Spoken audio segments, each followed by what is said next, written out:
Dear students, in this video lecture, we discuss about the failure and repair rates. We shall also discuss about the probability concepts. Okay, failure of a device. Generally, it's called as outage. When we hear the word outage, generally what comes to our mind is a power failure. But here we are discussing about the failure of a device, which is also called as a outage. What is the outage of a device? When the device is not able to perform its specified function due to some problem or event which is directly associated with that device is called as outage. Okay, this outage of any component or the device may or may not cause the interruption of the service depending on the system configuration. For example, if I take a component fuse, okay, if this fuse fails, then it interrupts the power supply to the other devices. But if I am using a TV, suppose an example, okay, if the TV fails, it does not affect the power to other devices, right? So this is the in what way we are using, there's a configuration in which we are using the device that decides whether the failure of the device interrupts the power supply to the other devices or not. Okay, so now the outages are classified into three categories. One is a forced outage, another one is a scheduled outage, another one is a momentary outage. Okay, what is the forced outage? This is nothing but a result of an emergency condition. It is a result of an emergency condition. That is a forced outage. Next is a scheduled outage, and this is also called as a maintenance outage. This is done deliberately, purposely, so that we can take up a service or maintenance at a scheduled time, usually for preventive maintenance or repair of a device. And the last one is momentary outage, and this is caused by the opening of a or reclosing of circuit breaker so as to clear a temporary faults. You might have experienced this. Whenever something happens, your circuit breaker at the meter board trips. Okay, it's a momentary, and when you clear the fault, then you can again switch it on back, and it lasts for a very short period, maybe few seconds. So these are the three types of outages. Now let us see some of the indices related to this failure. One is failure rate, another one is a repair rate.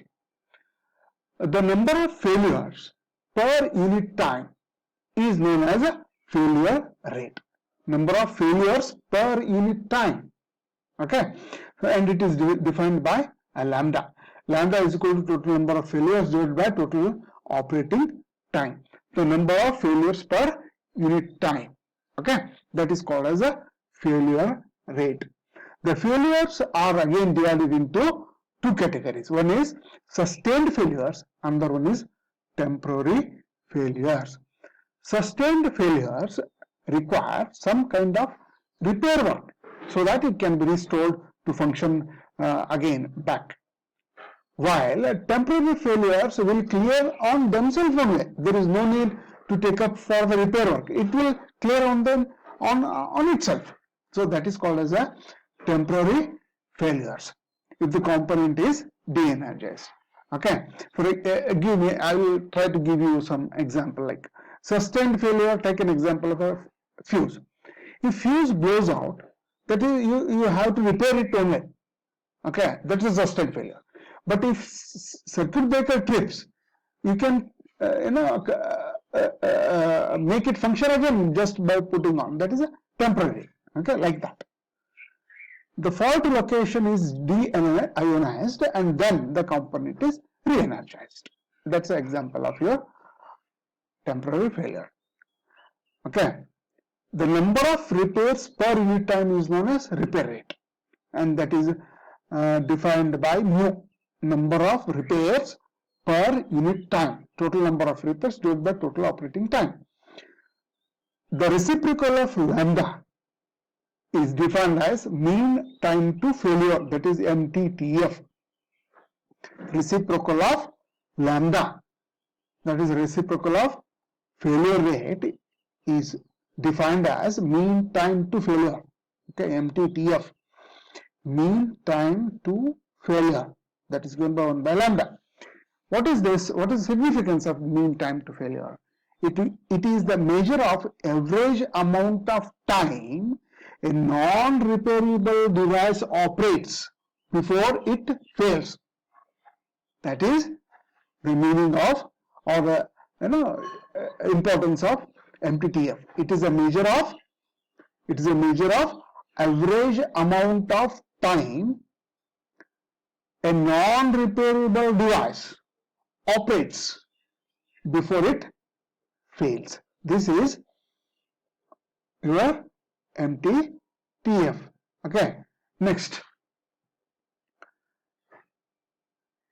the reciprocal of mu. What is that mu? It's a repair rate. The reciprocal of mu is defined as a mean downtime or mean time to repair, MTTR, mean time to repair, which is 1 by mu. What it represents? It represents the average time required to repair a failed component or device. If suppose one device fails, then what is the amount of time that is required to repair that device? That is represented by MTTR. It represents the average time required to repair a failed component or device. Another one index is MTBF. What is this MTBF? Mean time between failure.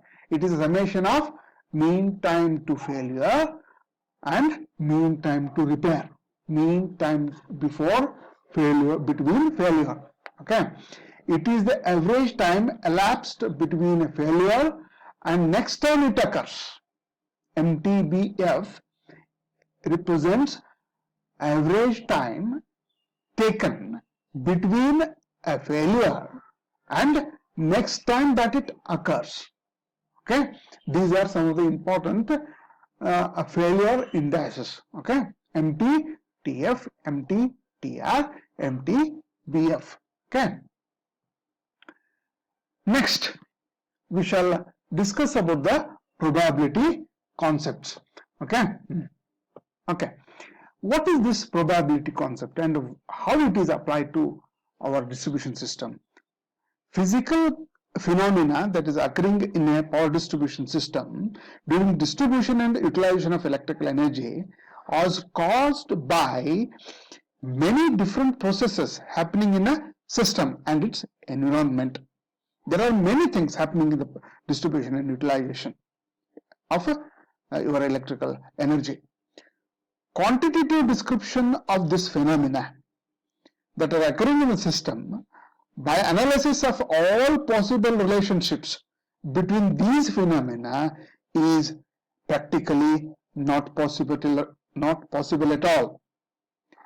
The principles describing the behavior of random phenomena may be determined by probabilistic and statistical analysis only. Okay, that's why we are studying probability concepts. As it is already, as it is well known that power consumption is a time varying process. It's a time varying process of random nature. Hence, the mathematical model used for the system calculations must express quantitatively, and that is only done by probabilistic nature of load variation. Okay, so we are studying the probabilistic concept or probability concepts in this view. Okay, so probability is often associated with at least one event. and this event can be anything. It may be, failure, or it may be repair, or it may be operation, anything, any event. Let us consider the device which has a probability of failure as P after a given number of years of operation, and the device is still be operating, then its probability as Q, and Q is equal to 1 minus P. Okay. Let us take an example. This is what I have taken as an example. Okay. There is a device which has the probability of failures after operating for a number of years is Q, and Q is given by 1 minus P. Okay, there are three probability concepts. One is binomial, under binomial distribution, another one is a Poisson distribution, another one is a normal distribution. Okay, let us discuss about the binomial distribution. What is this binomial distribution? The binomial distribution allows to compute the probability of observing a specified number of successes when the process is repeated as a specific number of times. This is a binomial distribution. Okay, the rule to find the probabilities of different values of R out of n devices is given by Bernoulli's theorem. And what it gives, P of X is equal to R, which is equal to N CR PR Q raised to N minus R. This is, I think, you have already studied all these things in your previous years. Okay, where X is equal to R, which is equal to 0, 1, 2, and so forth to N. This relation is also called as binomial distribution. Okay, in order to find any probability in binomial, we must know N and P. Okay, and these are called as parameters. N and P are called as parameters. The binomial distribution is discrete distribution. It can be used when R is an integer. The standard deviation and mean mu in binomial distribution is given by sigma is under root npq, and mu is equal to n into p. Okay. Next, coming to Poisson's distribution. Okay, Poisson, he is an French mathematician. It has been given after his name. It's a tool that helps to predict the probability of certain events